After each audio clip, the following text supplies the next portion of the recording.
What's going on, Jeromes? So the Minnesota Vikings need to be looking under every nook and cranny, under every rock and every avenue to find value, free up some cap space, as well as get quality players onto this rooster. Now, it could be a little bit of addition by subtraction, getting some value for some players who may not fit for what the Vikings are wanting to do, short or long term. So Kwesi may look to make a couple of trades. Now, it's probably unlikely, given the Vikings' current situation where they have let go of a significant number of veterans already. So guys that traditionally would be looking to trade, veterans with large contracts that still have some decent football left in them. Vikings don't really have a ton of those as of right now, but never sleep on Kwesi. Always trying to make deals, always trying to find value everywhere. That is that's the Wall Street in him. So here are six trade candidates for the Vikings. Now, preface, there's going to be some hurt feelings here. Some people are going to be like, boo.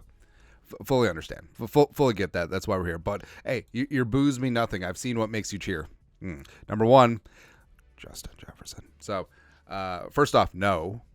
Second of all, no. Third of all, no. So, I mean, JJ is only 24, man. It's crazy. But any team in the league should and could make a push for Jefferson. Like, I keep saying this.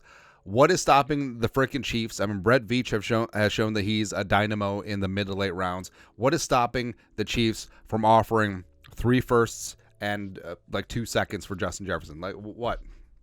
Right? So, you know that you have a solid young defense. It's the youngest defense in the league. It was the number 2 defense in the league last year, and it basically led you to a Super Bowl. Getting Justin friggin' Jefferson together with Mahomes, and you're going to have some cap space to play with once you let go of Chris Jones. So, I mean, if I'm the Chiefs, I'm going all in. But absent an insane bounty and absent JJ basically just saying straight up, I don't want to be here, not trading him. No, not nonsense. Next up, number 2. So Caleb Evans. Now, Caleb Evans had high hope for him. 2022 4th-round pick out of Mizzou. Actually played well in spurts under the Donishell defense as a rookie. Had thrice concussions and eventually was shut down. But last year, I mean, he's got the skill set. He's got length. He's got feistiness. He's solid in run support. But he got benched 7 times. 7 times by Flores and company. Gave up 3 touchdowns in coverage, including one that should have been that interception, against the Chargers. Great. 104.4 quarterback rating when thrown at, and it just doesn't work out. Like, Evans and Booth just don't fit the mold of what Flores is looking for in cornerbacks. Whereas, guys like Byron Murphy Jr. and especially guys like Mekhi Blackman are much more in the Flores mold. So Evans could be a talented asset that just doesn't fit in because of regime change. So the Vikings could move on. I mean, if you get a 4th-round pick for Caleb Evans, I think that's huge. He was a 4th-round pick coming in. And we picked Atlanta because Raheem Morris is a fervent supporter of the Tampa 2. And Evans, coming in out of Mizzou, he's much better off as an off man, as a zone cornerback, and stay facing the quarterback. And I think that he and A.J. Terrell could form up a really nice duo there in hot Atlanta. Next up, number 3. Quarterback Andrew Booth Jr. So, yeah, Kwesi just hitting it out of the park with his 2022 mid-round cornerback. So, 2nd-round pick, number 42 overall in 2022 out of Clemson. Booth, so the knock against Booth at Clemson is that he couldn't stay healthy, and the knock against him here in Minnesota is that he can't stay healthy. But even when he was healthy last year, just wasn't getting the time of day with Flores, which is saying a lot since Evans was benched 7 times. Crazy, but only 151 snaps on defense. And in Denver, Vance Joseph of Vance Refrigeration, like he loves that aggressive scheme, loves keeping his corners on islands. And if Booth can stay healthy, he would be a plus asset there with PS2 and company. And a fresh start, fresh start, fresh conference, fresh division, and then you get to play Mahomes and Justin Herbert twice a year. Great. Fantastic. Good times. Next up, number 4, tradable trade candidate for the Vikings, Harrison Phillips. Now, before I get yelled at, time. Yes.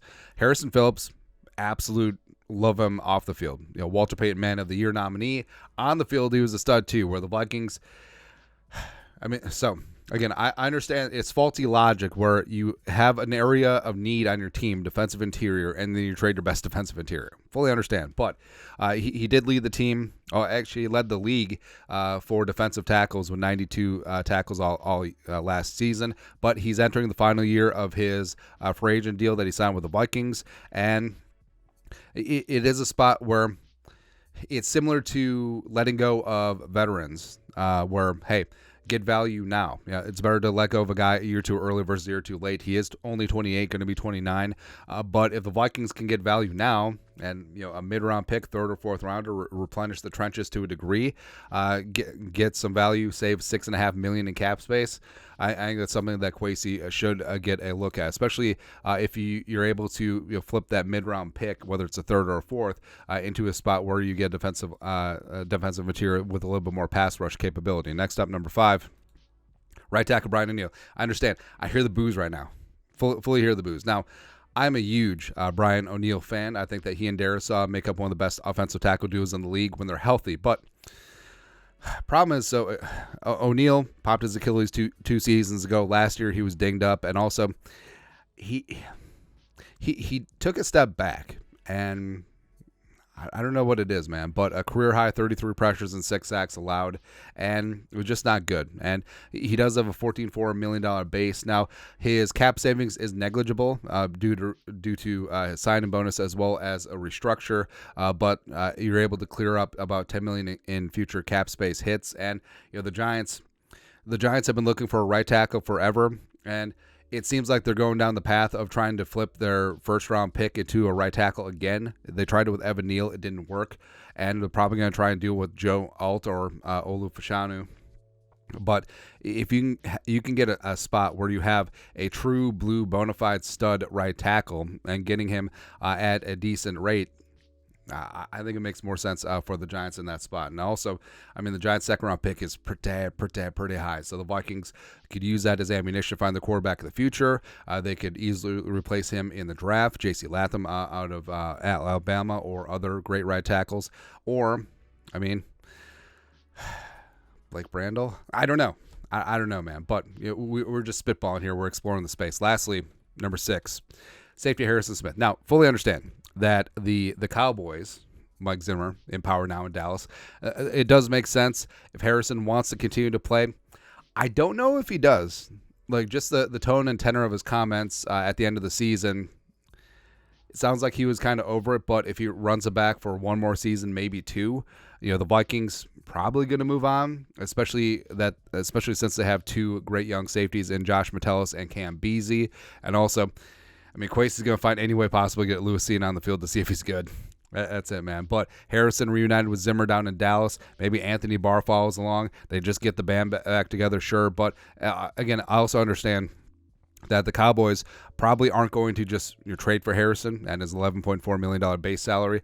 But in terms of just waiting for him to be cut, I think Dallas could and should secure his services for a late-round pick. Then they would have to do a contract restructure with Harrison. But by trading him, the Vikings would save $11.3 million on the cap as a pre-June 1st trade designation. But we'll see. Like I said, I think it's unlikely that the Vikings trade any in-house players. I think that if they do make any trades, it would be acquiring players from outside. But never say never. And again, Evans and Booth just don't seem to match with what Flores wants to do. Harrison Phillips, I love, but if you can get value for him now, go ahead. Same thing with Brian ONeal. And then also Harrison, it'd be rough. It'd be rough, man. And also JJ, no. Unless you get the farm, that's it, man. But that's all. 6 Vikings trade candidates. Let us know your thoughts and our thoughts in the comment section below. Subscribe for daily Vikings takes. We'll support the work. Put a little something in the Venmo. But till next time, Skull Production Value.